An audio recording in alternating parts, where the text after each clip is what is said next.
Welcome to this episode of The Wisdom of Paramahansa Yogananda, brought to you by Self-Realization Fellowship, where each week you can receive inspiration and guidance from Paramahansa Yogananda's Kriya Yoga teachings.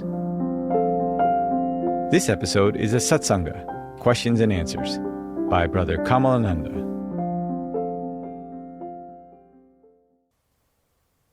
Loving greetings to you all from the international headquarters of Self-Realization Fellowship, the Mother Center atop Mount Washington in Los Angeles, California.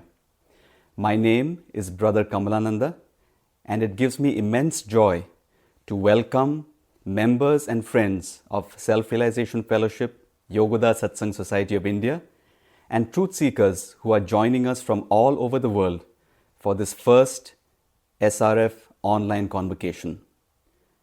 A very warm welcome to each one of you, and literally so because we are having warm temperature in Los Angeles these days. The room I am in right now is what we call the library, and it is situated across from the main chapel in the main building at the international headquarters. As many of you know, our beloved Guru Paramahansa Yogananda established this international headquarters in 1925. And in the early days, in this room, he gave classes to the resident disciples. Then in 1943, he established printing operations here, and some of the printing equipment was installed in this room. Between 1943 and 1956, much of the SRF literature was printed from this location. So it gives me immense joy to greet you all from this sacred space. As you know, our class today is a Satsanga, a question and answer session. Our members have submitted questions on various aspects of the spiritual life, how to apply spiritual teachings in daily conduct. And I will try to answer a few of them today. Some of the questions that I will not be able to take up today will be addressed on a future occasion. So let's get started. Our first question is, please speak about feelings of guilt on the spiritual path. Guilt for missing a meditation, or for feelings of fear, anger, envy, etc. For not being a good enough devotee. Actually, there are two more questions after this, and they were all related. They came from different individuals. But I'm trying to address them together because they all address different facets of the same topic of guilt, feelings of self-deprecation, and feeling not good enough. So the second related question is, I have observed comments by some fellow devotees, very negative or self-deprecating. Is that a useful path to self-realization? How can we catch ourselves from hurting us? And the third related question is, I have a habit of being really hard on myself. I expect perfection in my behavior and meditation practice. Needless to say, I always fall short. I expect perfection in my mothering too. And of course, I fall way short. How do I mother my child with love, acceptance, and patience towards myself, so I can energetically influence him to do the same towards himself? Now, these are all excellent questions. And let me tell you from the very beginning that every sincere devotee on the spiritual path feels that they are not good enough. And the reason is because each one of us who is sincere wants to so much excel on the spiritual path, to please God and Guru, to do our very best in trying to achieve our goal of life, self-realization. And the spiritual standards that our Guru Paramahansa Yogananda has set, and for that matter, any true, genuine spiritual teaching, the ideals are so lofty, so high, that a lot of the time we feel that we can never reach that high standard and high ideal. And consequently, we feel that we are falling short and we are not good enough. But if we take a step back and really analyze the root of these feelings, in my opinion, it is because we feel that God judges us. we feel that whenever we make a mistake or there is a weakness in our character, we feel that God is upset with us. You see, as human beings in ordinary human consciousness, it is very difficult for us to comprehend the concept of unconditional love. The thing is, God loves us unconditionally, eternally. God is all forgiving, and He loves us very much despite our weaknesses and character flaws and the mistakes we may have made. Our Guru said that if you could feel even a particle of divine love, so great would be your joy, so overpowering, you could not contain it. Think of that. He's saying that if we could feel even a little particle of that divine love, we would be overwhelmed with joy. So what if we were able to experience all of the divine love? What would happen? And we need to constantly remind ourselves of God's love for us as His children. To help me, what I have done is I have taken a statement of truth and written it on a piece of paper and stuck it on my bathroom mirror in the ashram.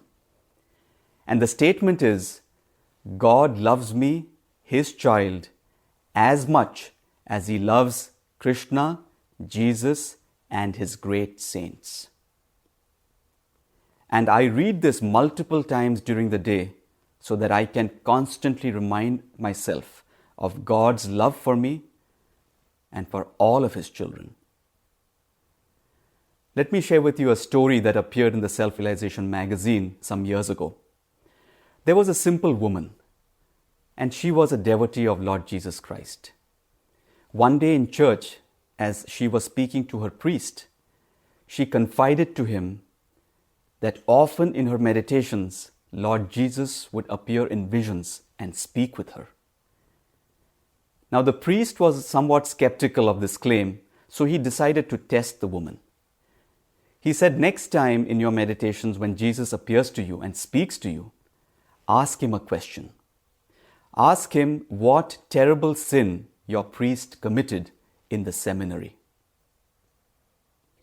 Now the sin the priest was thinking about was something he had committed many decades ago as a young man in the seminary. No one had known about it. He had not confided it to anyone. But the weight of that guilt was so heavy in his heart that even though since that time he had led an exemplary and pure life, he had not been able to open himself up to God's love and peace in his communions. So the woman accepted the request and she left. After a few days, she came back and asked to meet the priest. The priest excitedly went to meet the woman and he asked her, did Jesus Christ come to you in your meditations? And she said, yes, He did. Did you ask Him what sin I committed in the seminary? She said, yes, I did. Well, what did He say? And the woman softly replied, He said, I don't remember. I don't remember. How sweet is that? That is God's unconditional love for us. That is our Guru's unconditional love for us. And that is how all the great masters and all the great saints love us. Unconditionally, eternally, with no condition. Now, the law of karma is very exacting, very strict. But God doesn't hold our mistakes against us. His love is never changing. Now let's talk about the related question about making self-deprecating comments, saying negative things about ourselves. Now it should be quite obvious that such an attitude is not in any way useful to our journey to self-realization. But some people may have the understanding or the misunderstanding that making negative comments about ourselves is a sign of humility. But on the contrary, such an attitude focuses the attention on the ego and creates a greater sense of separation between us and God. And as we know, that false sense of separation between us as human beings and God is the root cause of all our misery and suffering. So we want to certainly avoid making self-deprecating comments. True humility, on the other hand, means that we realize that God is the doer and that we are ultimately dependent on Him for everything in our life. One time, a disciple of Paramahansa Ji had made a big mistake, and he was in the presence of the master. When I say master, I mean Paramahansa Ji, because he was master of himself, master of his moods, his emotions. So this disciple was in the presence of the master, and he was reviling himself. He was really criticizing himself for making that mistake. And I want to read to you what our Guru replied to him. Our Guru said, "Do not think of yourself as a sinner. To do so is a desecration of the divine image within you. Why identify yourself with your weaknesses? Instead, affirm the truth. I am a child of God. Pray to Him, not your good, I am thine own. Reawaken my memory of Thee, O Heavenly Father." So whenever we have negative thoughts about ourselves, such as I am lazy, or I am weak, or I have this bad habit or that bad habit, what we need to do is first of all become aware that we are thinking negatively, and then replace that thought with the opposite positive thought about strength, about courage, whatever we need at that particular time. Take something, a nugget of truth from our Guru's writings. I would highly recommend taking an affirmation from the Scientific Healing Affirmations booklet, or from Where There Is Light, a collection of our Guru's quotes on various subjects, extremely powerful and useful. Take an affirmation from one of these books. And one affirmation that I often use for myself is, "There is hidden strength within me to overcome all obstacles and temptations. I will bring forth that indomitable power and energy." Now let me request you all to just close your eyes for a few seconds and repeat this affirmation after me. And as you do, feel the vibration of our Guru's thoughts. Feel the energy behind those words. Make them your own. So close your eyes and repeat after me. There is hidden strength within me to overcome all obstacles and temptations. I will bring forth that indomitable power and energy. Repeat this over and over again until you can replace your negative thought about yourself with this thought of strength and realizing that you are a child of God, made in His divine image. Now let's talk about the related question about making mistakes and feeling guilty. Now we all know that to err is human. We all make mistakes, don't we? Every day we make many mistakes. But the point is not, what the important point is not the mistake itself, but what we do afterward. Someone has said, don't cling to a mistake just because you have taken a long time making it. There is a lot of truth to that. In human consciousness, we are subject to delusion, to Maya, and we are bound to make mistakes. So what? So what if we fail? So what if we fall down? All we need to do is pick ourselves up and try again next time. For example, if you miss a meditation, feeling guilty about it actually doesn't help anything. You actually feel worse. So rather than feeling guilty, make up your mind to try to do better next time, to have even a short meditation, to try to be more regular. You see, God doesn't hold our mistakes against us, like we already spoke. And even though we may perceive many shortcomings, many weaknesses in our characters, many mistakes we have made in the past, it doesn't matter. And that is why our Guru said that a saint is a sinner who never gave up. A saint is a sinner who never gave up. And we all know, I think, great saints from all the different spiritual traditions who in their younger days were perhaps not very saintly people. Some of them were even very worldly, materialistic people making many mistakes. But they became great saints. Why? Because they refused to identify themselves with their past mistakes. And using willpower, determination, and with the grace of God, they were able to overcome those flaws and become great saints. Someone has said that success is going from failure to failure without loss of enthusiasm. Oftentimes, success doesn't teach us much, but failures and mistakes can. They are amazing opportunities for us to grow spiritually and to learn from them. Michael Jordan, perhaps one of the greatest basketball players of all time, said that I have failed over and over again in life, and that is why I succeed. Now, another very important point to remember in all of this is that we are not alone. God is with us, Guru is with us, waiting for us to ask them for help, supporting us silently, encouraging us.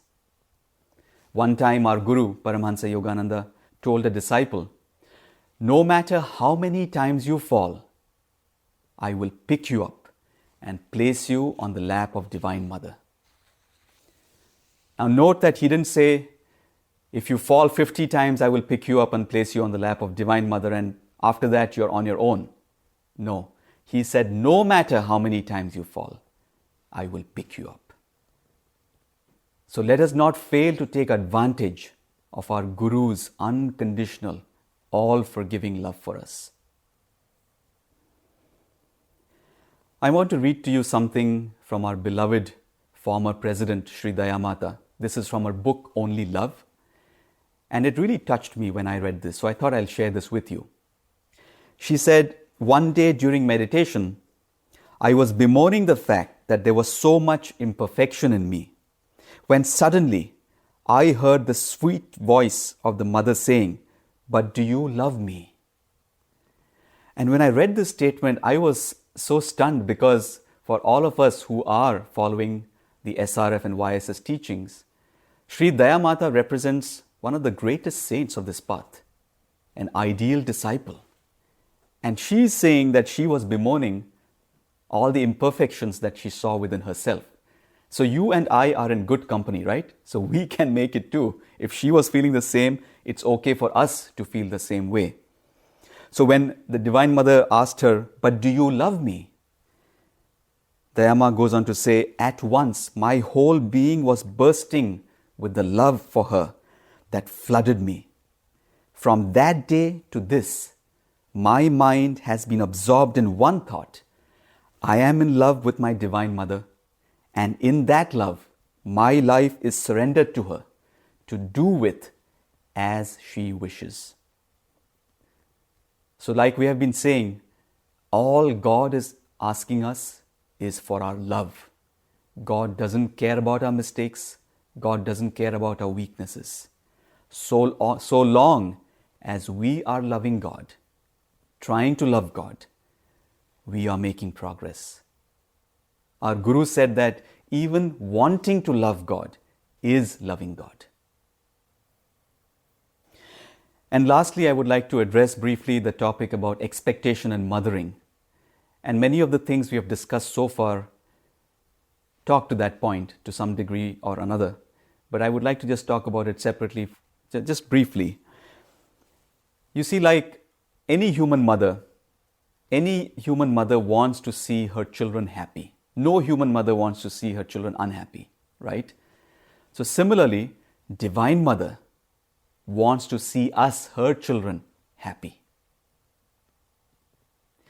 And the thing is, we will not be happy if we are tying ourselves up in knots every time we perceive a weakness or a shortcoming in our behavior during the day. So, the next time we find ourselves criticizing ourselves for some shortcoming, some perceived shortcoming, all we need to do is pause and in your mind's eye, visualize the loving, benevolent form of the Divine Mother, smiling at you, loving you, forgiving you. The thing is, if you are loving towards yourself, because you are secure in God's love for you, then that attitude will automatically reflect in your relationship with your child and help him or her to develop that same healthy self-respect. So I hope that answers that question to some degree. Let's move on to the second question. The general topic is on forgiveness. The question reads, forgiveness doesn't always mean we forget. How can we deal with the memories that keep coming back in spite of not holding any grudges? It's a great question. And the way the question is phrased, I take it that the person has been able to forgive in their heart whatever past hurt had taken place, but the memories of that experience keep coming back and causing pain. Now, I do have to question a little bit if the person has really indeed forgiven. And the reason I say that is because if one has truly forgiven, then even the memories of those past hurts would not cause any pain. And I talk from experience. Things that bothered me some years ago, gradually over time, as I was able to forgive more fully, even the memories of those hurtful experiences did not bother me as much. There was a husband and wife couple. And one time the husband made a pretty big mistake. And the wife just chewed him up for it. She gave him a very hard time, scolded him severely. The husband apologized and they made up. But from time to time, the wife would remind the husband of his mistake. And one day in exasperation, the husband said, "My dear, I thought our policy was to forgive and forget. Why do you keep reminding me of this?" And she said, "I know, but I don't want you to forget that I have forgiven and forgotten." So let us make sure that we have indeed forgiven past hurts. Now we easily remember our greatest joys and our greatest sorrows. Why? Our Guru says we remember those things because they were deeply felt. The deeper an experience is felt, the more we will remember it. You see, memories are formed like grooves in the human brain. And the deeper an experience is felt, the deeper that memory groove. And when we relive an experience over and over again, the needle of our attention makes those grooves deeper still. And then it becomes increasingly more difficult to avoid recalling past hurtful experiences. I want to read to you something about memory that our Guru said, the right use of memory.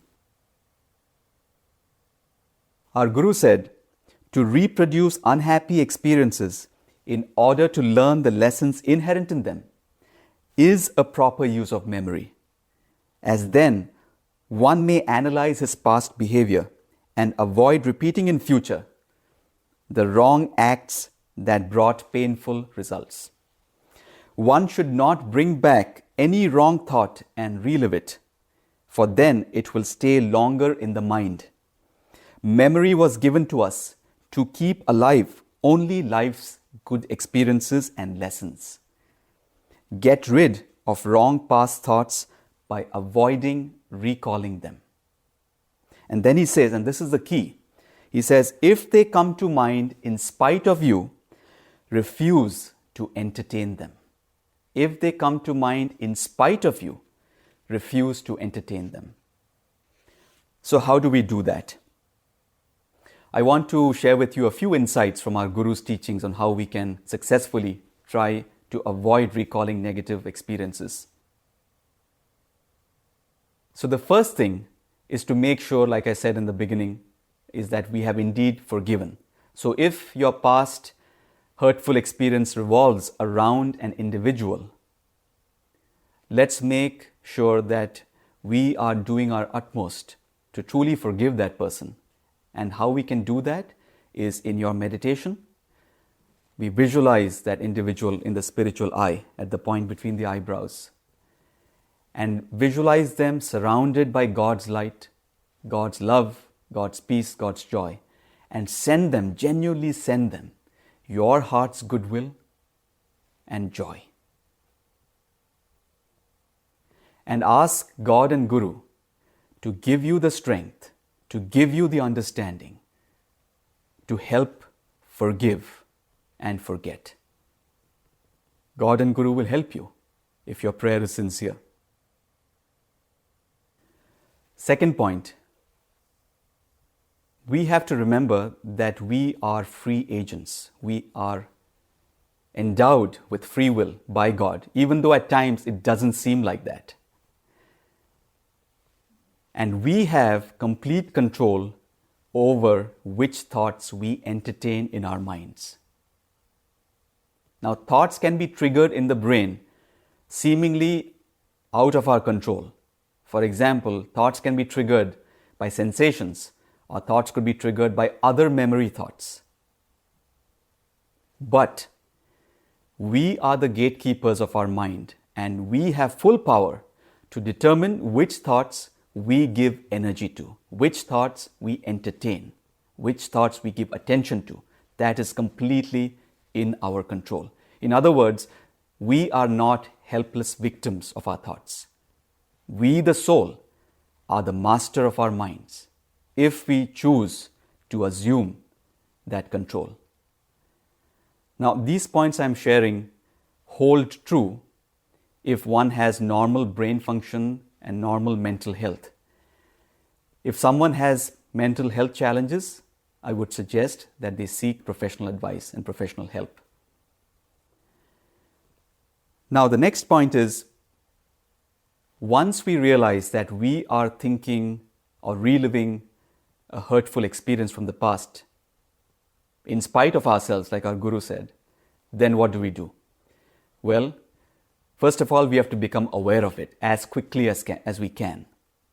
And then, with an act of will, we have to cast that thought out of our minds and immediately replace it with a positive thought, reliving a positive experience, using an affirmation. And then divert your mind. If you are unable to think a positive thought at that given moment, divert your mind to a constructive activity. Go for a jog, do some physical activity. Like I mentioned, our Guru has given us a very powerful tool to recalibrate our mind, to change our mindset. Affirmations. I would recommend that you create for yourself a tool set of affirmations that you can use under different circumstances. Like I mentioned earlier, the scientific healing affirmations, Where There Is Light, contain nuggets of affirmations that you can use to cultivate strength, to awaken devotion, to awaken compassion. Anything that you will need in your daily activities, you will find. One such affirmation that I use myself when I want to soothe my mind, my brain, is the following. I am submerged in eternal light. It permeates every particle of my being. I am living in that light. The Divine Spirit fills me within and without. And as you repeat this affirmation, visualize God's light permeating your brain, soothing it, sending vibrations of peace and love and goodwill, and helping you overcome those past negative hurts. In the Self-Realization Yoga Satsang lessons, our master also gives another very powerful technique that I suggest that you can use in times of need. he says that in meditation, the yogi feels the power of concentration at the point between the eyebrows and peace all over their body. And when that concentration is felt at the Kutastha Chaitanya center, the Christ consciousness center, at the point between the eyebrows, and peace is felt all over the body, we should reverse those vibrations of peace and concentration like rays and send them consciously to the brain. And our Guru says that practice will help to rid the brain cells of seeds of sickness, failure, and any past negative experience. And last point I would like to say is that our thoughts are generally determined by our state of consciousness. Through the practice of a spiritual teaching, such as brought by our Guru Paramahansa Yogananda ji, or any genuine spiritual teaching, we automatically uplift our consciousness, we purify our heart, and thereby start tuning into positive thoughts automatically. And gradually over time, negative thoughts, negative past experiences bother us less and less. So I hope that answers your question on forgiveness. The next question is a good one also, and it reads as follows: could you please shed some light on the dark night of the soul? Do all devotees have to go through this? I have been on the path for 20 plus years, overall smooth sailing up until now. For the past 18 months, karma has caught up with me. So many problems and troubles, from circumstances and from loved ones. My mind has got scattered, and my meditations have not been deep, despite my trying. Master seems silent. I feel anxious, sad, and all alone with no one to talk to. I unburden myself to Master, but no reply. I don't know how long this will last. I find it so hard to face each day. Sometimes I feel I cannot cope. Do you have any advice? It's a great question. And let me tell you, right from the beginning, that every devotee on the spiritual path experiences this dark night of the soul at some point in their spiritual journey.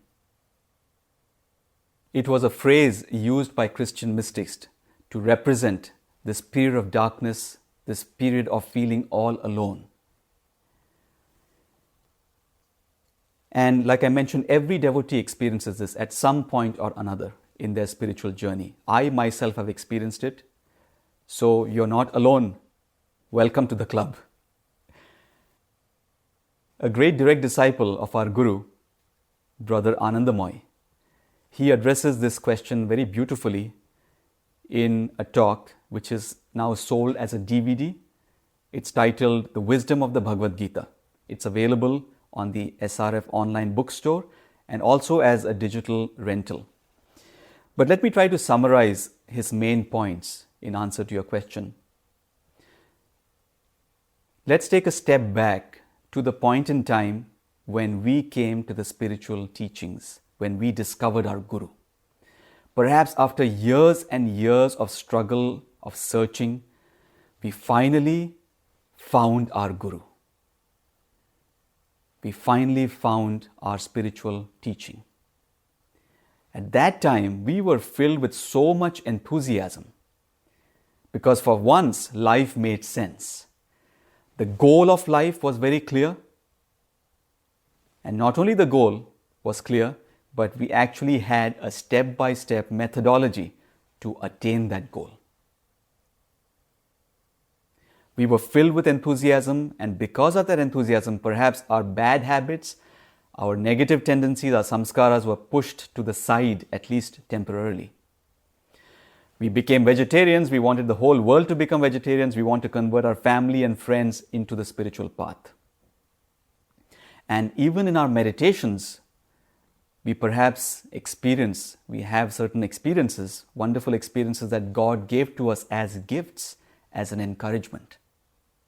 So things are going great. But then what happens? After some period of time, and that period of time is determined by individual karma and other circumstances, that initial enthusiasm starts fading. And then our bad habits, our samskaras, our negative tendencies that we thought we had conquered come back to the fore, perhaps with redoubled vigor. And we feel that we are going backward. Our meditations are restless. We don't feel any response from God. Guru seems silent, like the question said. And we feel all alone, no one to talk to. Now, I was very touched to read in this question that the person, even though the Guru's response is not tangible, that he or she continues to unburden themselves to the Master. And that's a beautiful thing. Continue to do that. And this experience of the dark night of the soul has many wonderful lessons to teach us. It can be a period of tremendous spiritual growth. Why? Because it teaches us to love God unconditionally, without expectation. It teaches us humility. And like I mentioned before, even wanting to love God is loving God, like our Guru said. And so long as we are making an effort, we are making progress. So just keep on. I'd like to share a little story with you. This is from the Mahabharata. As many of you will know, the Mahabharata was a war that was fought in ancient India between the righteous Pandava brothers and the evil Kaurava brothers. Lord Krishna acted as a charioteer and guide to Arjuna, one of the Pandava princes. And through his skillful guidance, the Pandavas were able to defeat the Kauravas in the war. Now, after the war had ended, Krishna wanted to go back to his own kingdom of Dwaraka in the west of India. But before he left, he wanted to spend some time with Kunti. Kunti was the mother of the 5 Pandava brothers. So he sought her out and spoke to her very lovingly. And as he was taking leave, Kunti stopped him and she said, "Lord, I want to ask you a boon before you go." And Krishna said, "By all means, Kunti." Krishna knew how much Kunti had suffered, had sacrificed all her life, and especially during the war. And he wanted to do something for her in return. So Kunti said, "Lord, I have only one boon to ask you. And that is, my only goal in life is to remain in constant remembrance of the Lord. And therefore I ask you that let my life till my last days be filled with struggle and suffering. Let my eyes never be stranger to tears, if that will help me to keep my Lord in my heart all the time." Now Krishna was quite taken aback by this strange request. He knew how much Kunti had already suffered. So he said, "Kunti, I don't understand. Why didn't you ask for a life of comfort and prosperity and peace? Why did you ask for more suffering? Haven't you already suffered enough in life?" And Kunti realized that Krishna was only testing her. And she said, "Lord, I know that an easy life makes one indolent and forgetful of the true purpose of existence. Throughout my years of suffering, I have most urgently prayed to God. Adversity has taught me that I am completely dependent on God's grace in my life." And Krishna smiled very lovingly at Kunti, his eyes filled with tears. And he said, "Kunti, you are a disciple filled with love and understanding.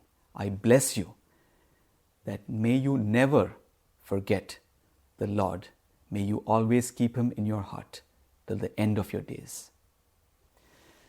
Now the point I'm trying to make is not that we all need to pray for suffering and struggle. Those are coming fast enough into our life. But the main point is that these periods of darkness and struggle and tests can be times of great growth, can draw us closer to God and Guru if we have the right attitude. Now, when devotees are faced with challenging tests, times of struggle, there is one of two ways in which they can respond. The first is the devotee adopts a victim mindset. They say, why do I have to go through this? I don't deserve this. They get upset with God. Some may even leave the spiritual path altogether. Perhaps you are aware of a few like that. And I certainly know a couple of people who I thought were very staunch devotees anchored in the spiritual path. They were hit by a nice, good test and they couldn't take it. They left the spiritual path altogether. They left the Guru. Very sad. The second way in which a devotee can respond is like that of a baby monkey clinging to its mother. Have you ever seen a photograph of a baby monkey with its mother clinging to her? That is how a true devotee responds in the face of challenges. Clinging to Divine Mother, clinging to God. Because like Kunti said, the devotee realizes that we are utterly dependent on the grace of God. So real tests, challenging tests, can actually draw us closer to God if we choose to do so. Now, through these challenges and struggles, God is trying to also awaken our infinite divine potential. And again, you can use an affirmation to remind yourself of that truth.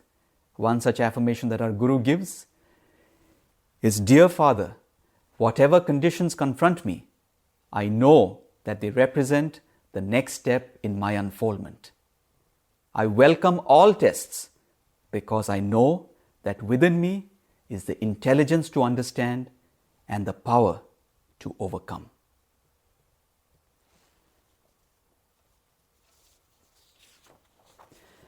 Let me share with you a couple of testimonials that were sent in by long-time disciples of the SRF teachings. We received these at the Mother Center a few years ago. And I was very encouraged when I read them, and I thought you will feel the same way. The first testimonial is, I have practiced Kriya Yoga for 45 years. For more than 20 years, my meditations were dry, but I kept on with my twice daily practice. Now, in my later years, I am blessed beyond the ability of words to convey. The second testimonial, I was initiated into Kriya Yoga 20 years ago. Now, this 20 years seems to be a coincidence across these two testimonials and also in the question. He goes on to say, I would like to share my insight that the distance to God is proportional to devotion. The more I ever longed to be with God, the clearer He showed Himself to me. A year ago, the breath just stopped. The spine straightened from the bottom to the top, and the whole body froze in time, whereas the mind was overwhelmed with bright joy. Whereas the mind was overwhelmed with bright light and endless joy. So that is what we all have to look forward to. When we are passing through this dark night of the soul, it's like walking through a long, dark tunnel. We may be walking and going forward, but all we see is darkness. We feel we are not making any progress. But if we put one foot in front of the other, keep walking, doing our little part every single day, one day we will start seeing the light at the end of the tunnel.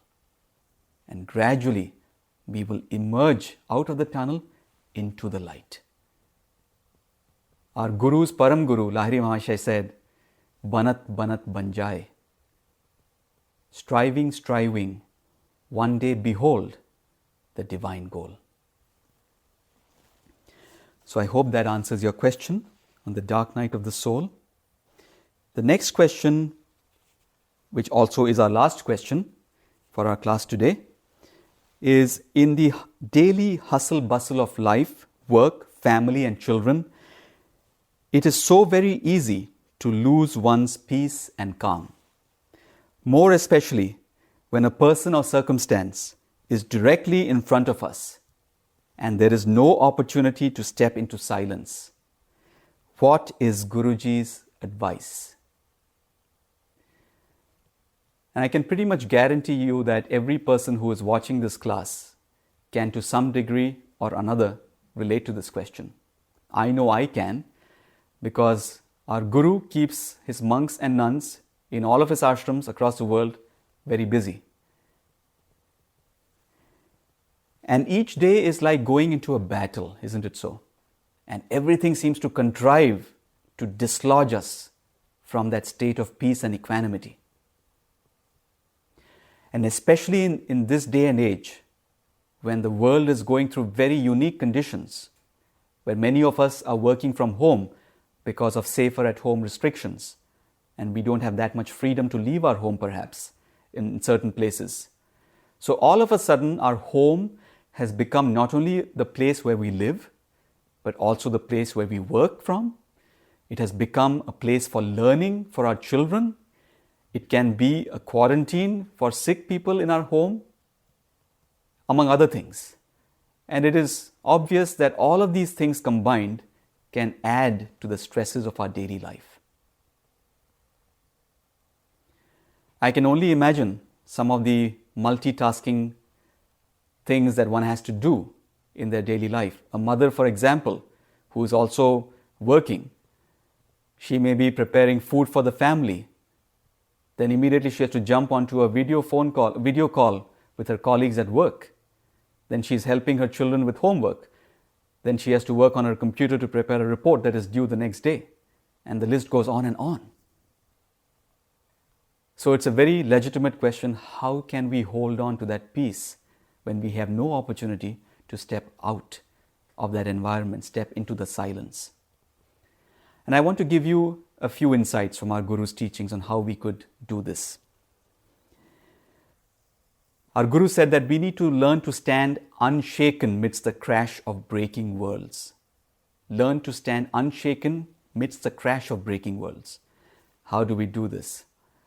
Well, the first thing is to remember is to think about our environment. There are two kinds of environment. The outer environment, which consists of the people we work with, our family members, our workspace, anything that has to do with our surroundings. And we may often have not much control over our outer environment. Let me share with you a story. There was a monastery, a very unique monastery, in which the monks were allowed to speak only once every 10 years, and that too only 2 words. So a new monk joined the monastery, and after 10 years he had his first opportunity to say his 2 words. So all the monks were gathered around the dinner table, and the head monk asked this young monk to speak, and the monk said, "Food bad." All right, so 10 more years passed. It was 20 years into the monastery. He had a second opportunity to speak. And so the head monk asked him to speak, and the monk said, "Bed hard." 10 more years passed, 30 years into the monastery, and he was given an opportunity to speak. And the monk said, "I quit." And the head monk said, "I am not surprised. You have been complaining ever since you came." So there are certain aspects of our outer environment which we may not have control, but there are things that we could perhaps control. For example, simplify. Simplify your possessions if you can. The science has shown that too much clutter and possessions around one person can increase the stresses in daily life. Simplify your outer environment if you can. Turn off the TV as much as possible. Reduce your online screen time. But more importantly is the inner environment. The inner environment is our state of consciousness, the thoughts that are going through our minds. That we have complete control over. Now the thing is, the person asked, how can we step out of our environment into the silence? And like the question itself said, we may not have an opportunity to do that. So how can we feel that peace and that silence while we are in the midst of our activities? All it takes is a moment of sweet reawakening of that inner connection with God. So in the midst of our activities, just take a moment. Don't even need to close your eyes. It can be an inner conversation with an aspect of God that is dear to you, like the Divine Mother or Heavenly Father or your Guru. And just say, I love you, Lord. I love you. Guide me. Bless me. Be with me. Help me to feel your presence. And just in a moment, if our call is sincere, we can feel that sweet response of God in our hearts. Similarly, offering all our actions, offering all our activities to the Lord. How do we do that? Our Guru said, every now and then again, between your activities, when you switch from one activity to another, or however often you can do this, inwardly say, I do this for God and Guru. I do this for God and Guru. Offer all actions, good and bad, to God. And this is the way we spiritualize activities. Our Guru said that activity done with the thought of God, activity done for God, is as good as meditation. And then, of course, we want to have our usual meditation routine, especially in the morning. Having a good meditation in the morning will go a long way in helping you retain your peace of mind, your equanimity during the battle of the day's activities. Ask God and Guru in your meditation to bless you, to help you hold on to your peace. And practicing the presence of God. Having that inner conversation going on all the time, like I mentioned before. Our Guru said, of greatest help in your development is the habit of mental whispering to God. You will see a change in yourself you will like very much. Your mind should continually whisper, night and day, I look for thee night and day. And one last point I would like to suggest is on the SRF YouTube channel, we have a short 5-minute video by our beloved President, Brother Chidananda, on the topic of a pranayam technique for controlling emotions. I would encourage you to watch that. It's a very simple but very powerful technique to quickly rid ourselves of negative emotions such as anxiety, worry, stress, fear. I would like to read to you something again from our beloved former President Sri Dayamata, and this appeared in a self-realization magazine some years ago. Many years ago, I said to Guruji, Master, it is very difficult because you have given so much responsibility. How can I keep my mind on God and at the same time face all these heavy responsibilities, financial, spiritual, organizational, all kinds? How can I do it? Can't we all relate to that? And in some ways, our beloved Ma held much more responsibility than perhaps most of us. And we know what she became through her persistence, her perseverance, and her devotion to God and Guru. And I want to read to you what she said after that question she asked Guruji. She said, I thought he would probably touch me on the forehead and say, here is a special blessing. No such thing occurred. He looked at me and said, yes, I complained to my Guru in the same way. Think of it, our Guru complaining to Sri Yukteswarji that he was unable to keep his mind on God in the midst of all his responsibilities. So we don't have to feel bad that we have the same challenge.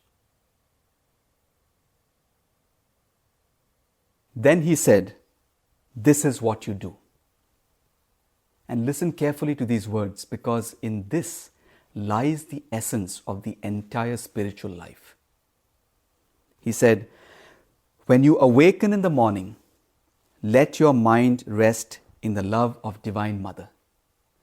Throughout the day, every now and then, in the midst of your activities, let your mind rest again in the loving Divine Father, Mother. Remind yourself that you are not doing your work for anyone else or to gain any special favor for yourself. You are doing it out of the joy and love that you feel in God. When the day closes and you go quietly to your room, again, let your heart rest with God."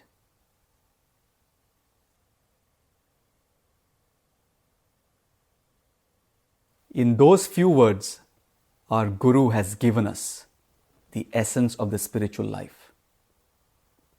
And in closing, I would like to read to you the last few lines of his poem, God, God, God.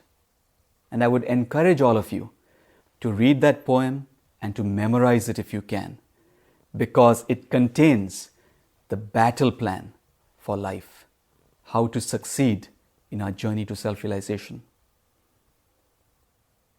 And the last few lines of the poem are, "In waking, eating, working, dreaming, sleeping, serving, meditating, chanting, divinely loving, my soul constantly hums, unheard by any, God, God, God." May God and the Great Ones bless us and be with us always.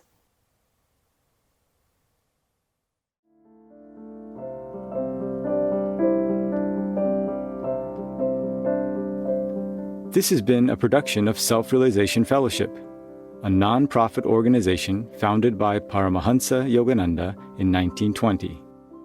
For more information about Self-Realization Fellowship and Paramahansa Yogananda, please visit yogananda.org.